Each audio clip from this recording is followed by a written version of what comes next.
Why should I buy non-hybrid seeds? When you purchase seeds for your average garden, it's okay to get a hybrid variety now and then from the nursery down the street.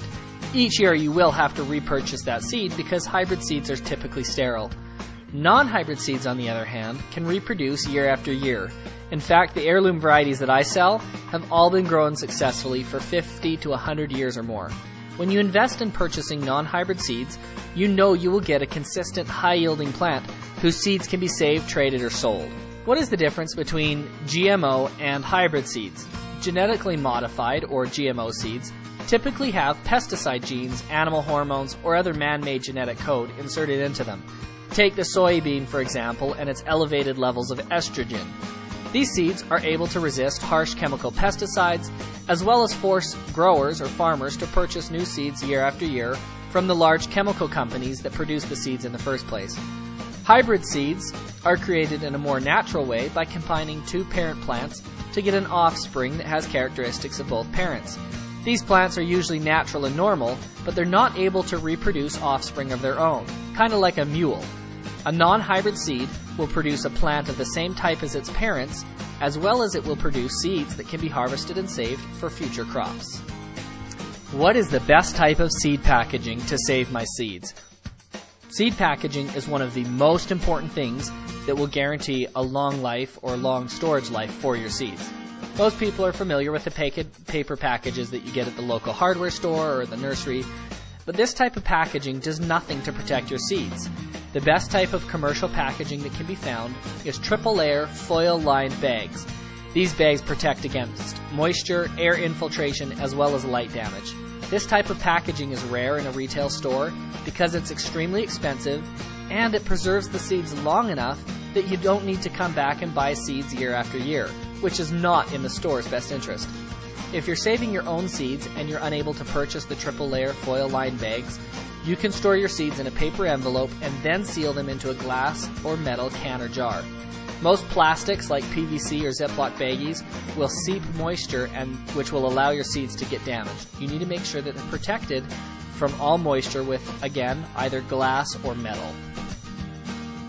What is the difference between an open-pollinated, an heirloom, or a non-hybrid seed? These terms are often used interchangeably because they're usually so closely related. However, there are some small differences that are important as you're purchasing seeds to know. An open-pollinated seed is a seed that requires no manual pollination. This is extremely useful when you're planting corn, some beans, or squash. Heirloom seeds are seeds that have been grown successfully for 50 to 100 years. Non-hybrid seeds simply means that the seed variety is a true or standard variety of the plant that hasn't been cross-pollinated with any other strains. How do I save my seeds? This is perhaps one of the most important questions that you can ask.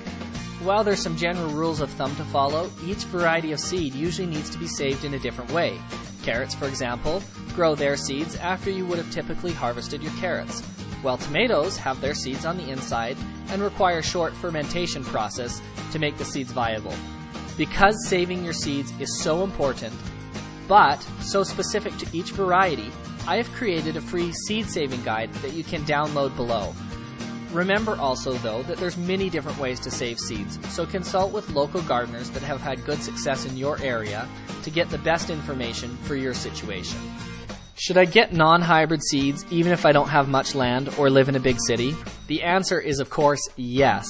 Even in a small garden, you can provide a vital supply of food for yourself and your family in an emergency. My first garden was only about 10 square feet, and it gave us corn, squash, and tomatoes throughout the whole year. Can I grow these seeds in a container? Yes, yes, yes. With the right information, you can grow almost any of these varieties in containers or in a small plot. In order to help you do this, though, what I've done is I've created a free container gardening PDF that you can download below. It shows you how to create a layering effect that simulates what plants would find in an open garden or an outdoor garden. I've never grown a garden before. How do I do it? Although your typical retail seed packets tells you what level of suns your plants require and maybe how big it'll get, this simply isn't enough information for most of us. In an emergency or a non-emergency situation, you want specific growing instructions, soil modification information, and composting guides to help you along your way. I send out an incredible seed growing guide that I literally paid thousands of dollars to have made, so that you know exactly how to plant your seeds and enjoy an incredible harvest. How significant are these seed shortages that I've been hearing about on the radio and in news? Typically, in a given year, I have enough seeds at the beginning of the year to send out thousands of seed banks. Currently, however, I've only been able to secure enough seeds to send out another 400 or 500 seed banks. And after that, I don't actually know what I'm going to do. Because of the increased natural disasters we had last year and this year, as well as economic pressures from large corporations, we are facing seed shortages in this country like nothing we've seen before.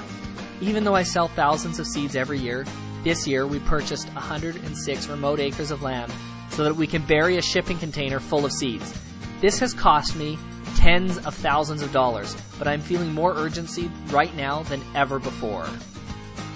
Why do I need to get my seeds right now? In an emergency, can't I just order some?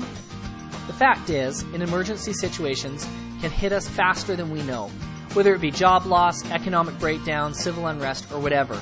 Right now, I'm sending out more seed banks per week than I ever have before, and within 2 months or less, I will be out. I have no secured growers willing to sell me the seeds that I need. Even if you don't get seeds from me, now is the time to get non-hybrid seeds. On Friday, I took an order for 12 seed banks from one guy. A week earlier, I took an order for 72 seed banks.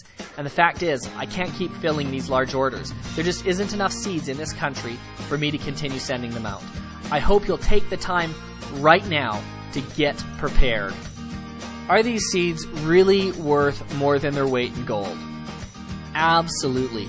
It's happened in our country before, and it'll probably happen again. Let me ask you this question. If you had a gold coin in your pocket and your family was starving, wouldn't you trade that gold coin for a limitless source of food? Absolutely. Of course you would.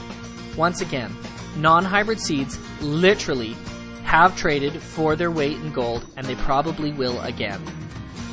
I hope you enjoyed those 10 videos. Once again, if you have any questions or comments or anything that I didn't share or could have explained better, feel free to email me directly and I will do my best to answer you. I appreciate it. And remember, it's not about getting seeds, it's about getting prepared.